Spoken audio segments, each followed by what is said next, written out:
Arestado sa drug raid ang apo ng yumaong King of Comedy na si Dolphy sa Santa Cruz, Laguna. Nahulihan siya ng drug paraphernalia at hinihinalang marijuana. Balita hatid ni Emil Sumangil.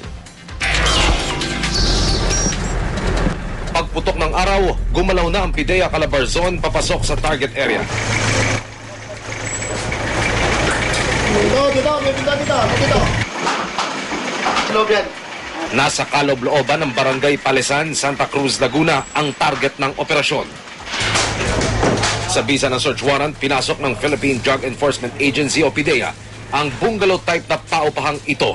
Kasabay ng paggiba ng pintuan sa harapan, inikutan ng PIDEA ang likuran at nang ma-penetrate ang loob ng bahay,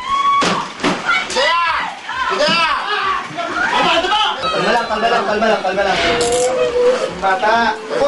sa labas ng silid-tulugan sa sala, nadakip ang target, ang 29 anyos na si Rodolfo Quezon III alias Third. Pangalawa sa 4 na anak ni Rodolfo Quezon Jr. at apo ng yumaong Comedy King, Dolphy. Nasamsam ng PIDEA sa operasyon ng ilang drug paraphernalia. Hinihinalang pinatuyong dahon ng marijuana at mga tableta ng Valium na ayon sa PIDEA isang controlled substance na hindi basta-basta nabibili ng walang reseta. At ang butikang pinagbibilan ay dapat accredited ng PIDEA. Sa panayam ng GMA News, inamin ni Rodolfo Quezon III na siya'y drug user. Pero itinangging siya'y nagtutulak ng ipinagbabawal na gamot.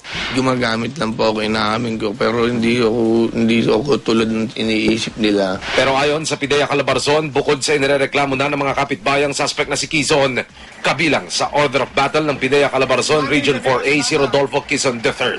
Emil Sumangil, GMA News.